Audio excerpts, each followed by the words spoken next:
talking of which, when you first wrote your first ever book about Doctor Who that got published, how far back was that for a start?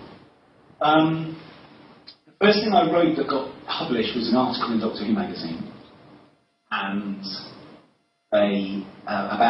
this was in 2000. It was beginning of 2002, and I've been pitching to them for a while, and I've been pitching Doctor Who books and stuff since I was in my teens.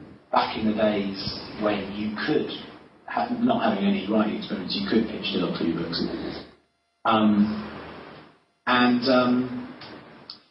Doctor Who magazine commissioned me for an article, and that was very exciting because not only did they take the article, but they also it was about turning Doctor Who into a movie at the time, because at the time it didn't look like the TV show was going to come back. The thing that was being talked about was that it would come back as a movie. So I wrote about how you might bring it back as a movie and what you do and how you'd reinvent bits and stuff. And the editor had found a really nice picture of Peter Cushing, the Doctor, so made it the cover. So I had my first feature in Doctor Who magazine was a cover feature, which I didn't know until I saw it in the shops and was very excited about that, and thought, oh, brilliant, that means he'll commission me again. Years. And then I got commissioned to write a short story, and I've been pitching ideas for novels to the BBC for years, and Virgin before that, who were the people who published Doctor Who books, getting very nice rejection letters for stuff. And then Jacqueline Rayner, who was one of the editors, got asked to do an anthology of short stories, and sent me an email saying, I quite like your writing style, would you like to pitch for it? So it came out of nowhere, really. Yeah, so what was that story? It was called The Switching, and I ripped it off an episode of Buffy, where Buffy and Faith swap brains. So it's Buffy going around Faith's body and Faith going around Buffy's body. But this was the Master escapes from prison by putting his brain in the Doctor's body, the John Pertwee Doctor, and the Doctor's in the Master's body. And as far as all the Doctor's friends of UNIT are concerned, the Doctor suddenly started being very polite and nice to them. And as far as the prison people are concerned, the Master suddenly got much more violent. So nobody notices. That was the idea. Brilliant. So it was really exciting. So what about your first commissioned BBC book? So then the BBC, I carried on pitching, and I guess I just wore them down. They kind of said, I sent an idea that I was really pleased with, and then it was announced that the TV show was coming back. And I had an email from Justin Richards, who's in charge of books, saying, I really like this one, really like this idea. I'd love to commission it, but I don't know if we're going to be doing more books now that the TV show's coming back. So I'll be in touch.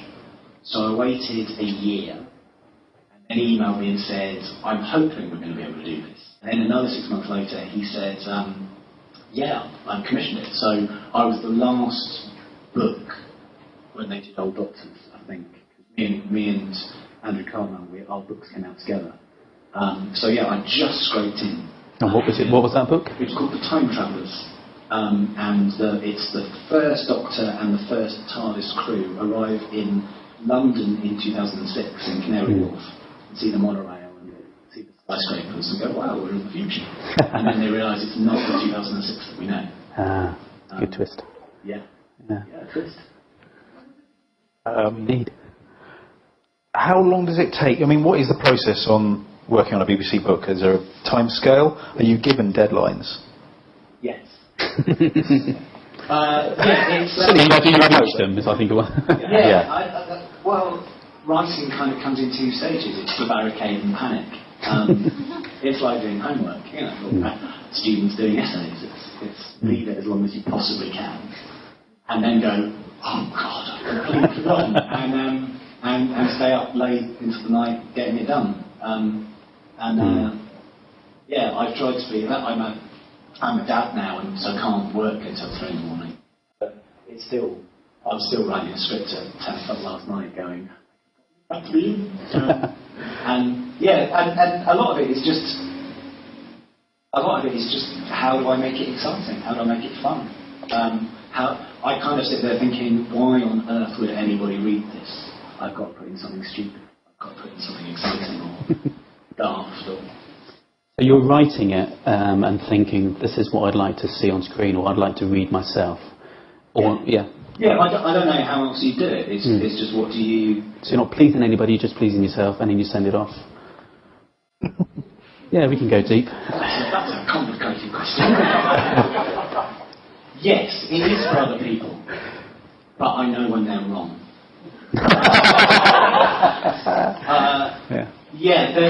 I wrote a David Tennant book called The Pirate Loop, which is really stupid, and he faces a spaceship. It's a spaceship that gets attacked by badger-based pirates.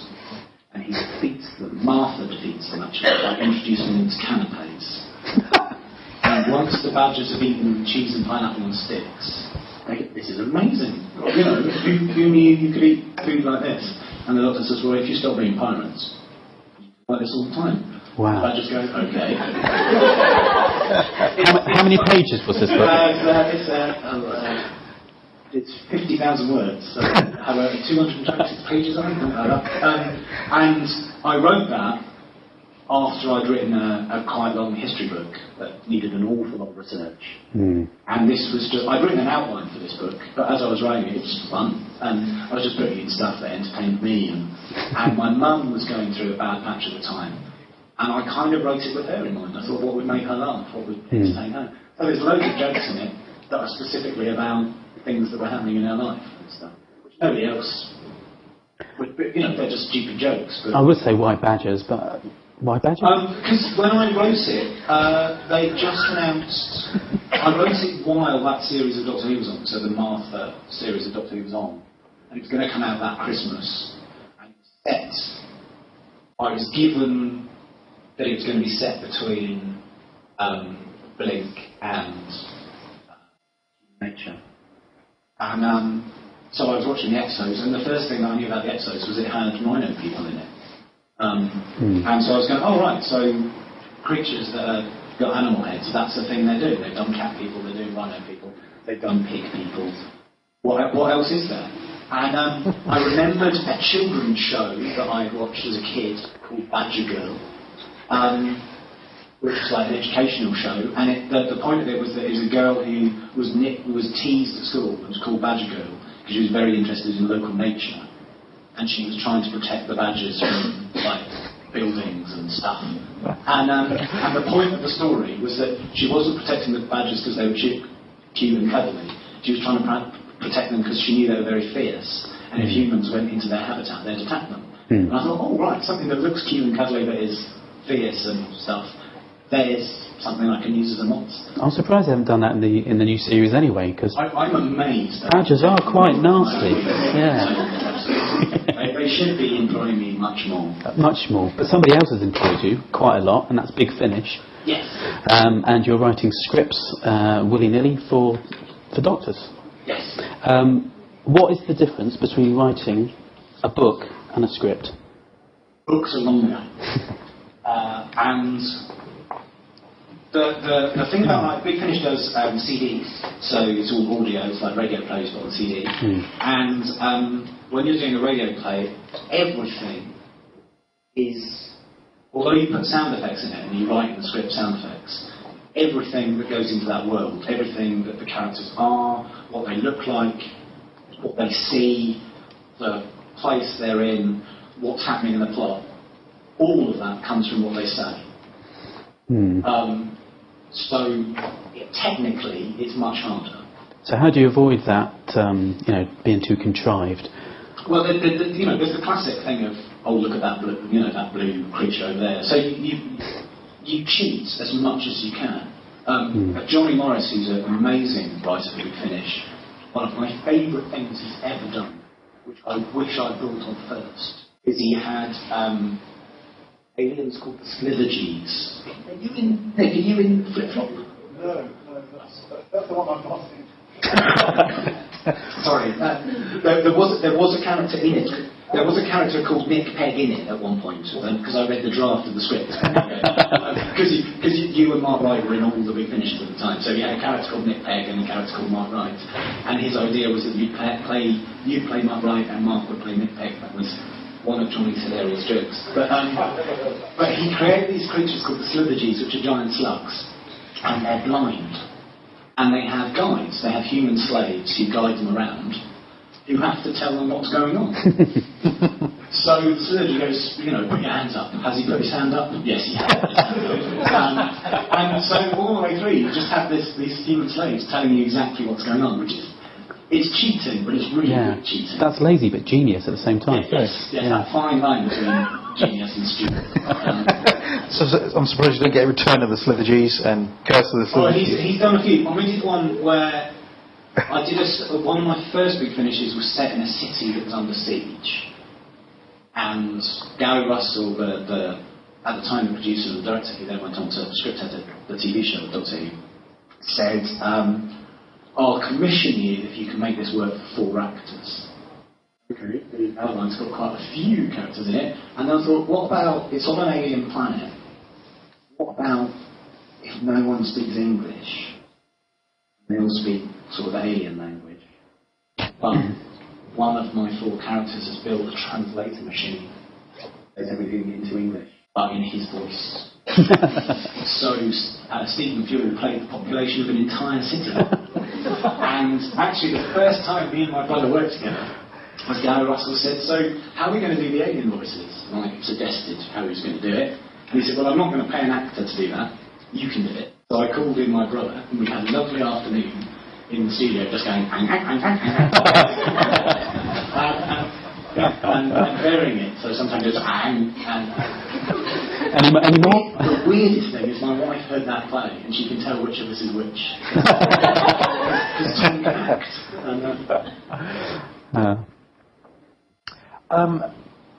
Tell us about Modern Man. Okay. Well, I know nothing about it, so... He's able to stand up straight, and he can use tools. Oh, excellent. That's not me then, I can't. This is my latest short film, which I didn't make with my brother. A guy called Sebastian Solberg, who I worked on a couple of shots, who was the director of photography on Plotters that I made with Nick, rang me up and said, there's a competition running, I'd like to make a short film, I'd like to direct it, I've got an idea, could I talk to you about writing it?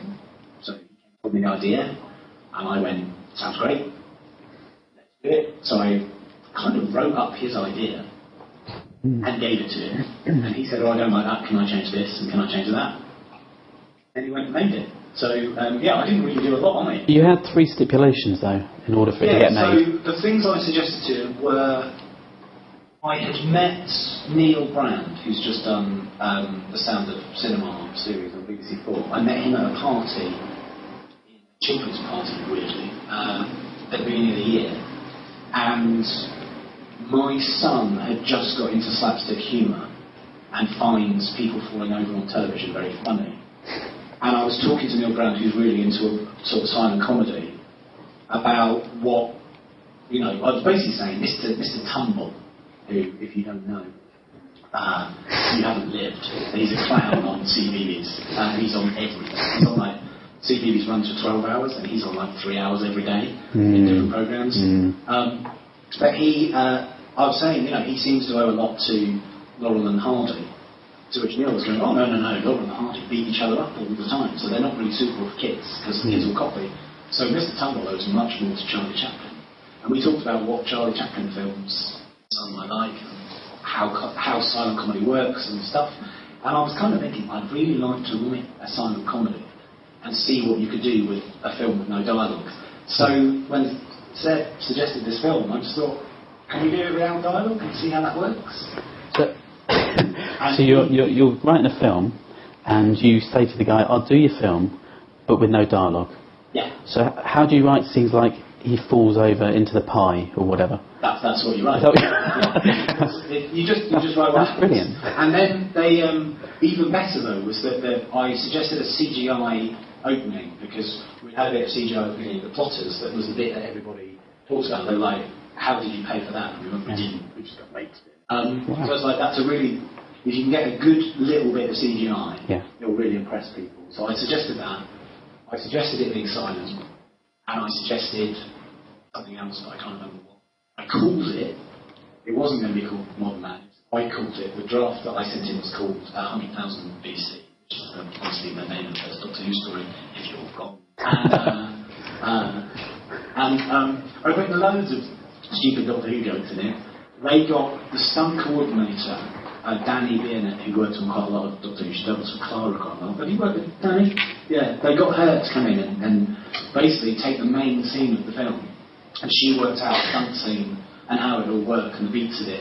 And it stars, the guy in it he played Paul in Bells of St. John. He's the monk that is scared of women at the beginning of Bells of St. John. They got him in, and they paced out this sequence and how the stunts would work. So basically, having written this script, they then sent me this outline of the script, and I said, oh right, that's how you want to do it. Copy, paste. There you go. Easiest notes I've ever had. And yeah, they worked it out, and I just did what they told me to. And really easy scripts. The set had a horrible time on it because it was really complicated shoots, lots of CGI, lots of whatever. He had his producer, who's an actor who plays Rocky in Some Girls, then got a part in a movie, so had to go off and couldn't help with anything, so Seb was doing all himself. So I'd get up in the morning and find I had messages from Seb at 6 in the morning where he hadn't slept for 2 days and was going, oh yeah, I suppose you could cut that bit. Yeah, fine. And but yeah, very easy for me, not for him. How many hours work was that for you? For him, it was about. I think he spent 2 weeks not doing anything but. For me, it took about 3 hours. Literally, I took notes on what he said. I wrote up those notes and sent them to him. He then sent me a couple of things. Could you change the name of that character? Yeah. Control F. And then, can you make the main sequence this? Yes. Can you change that bit? Yes. That's it. What is your next project? What are you looking at to do now? Get paid. That'd be nice. I'll tell you what, let's rephrase that, because that's a dull question. What's the dream, Simon? Get paid. Yeah, I would like people to pay me some money, and that would be nice. So I've got lots of pitches in. So the films I've made have got me into production companies and to see agents and to see things like that. I've got some stuff that might happen. Don't know. They've been saying it might happen for about a year, so we'll see. I keep rewriting things and sending it to people. I've got work on that I'm doing. I'm writing more for Big Finish. I'm writing more for... So always on the go? Yeah. I've just done some stuff for Doctor Who magazine. I've just done some stuff for... I've just written an article for the medical journal Lancet. Lancet? Yeah. What, as in a boil? Yes. Yeah. Right, okay. Medical. Yeah, okay. That's... Really? Yeah. I thought you were joking. Oh, okay. I reviewed Elysium. Right. In a medical journal. Okay. Yeah, well, it's all about healthcare in the States. Oh, I see. Right, I get it. I haven't seen it yet. They just said, would you write a review of Elysium? How much for? Oh, yes. Oh, that's money. Right, yeah, sure. Yeah. We've all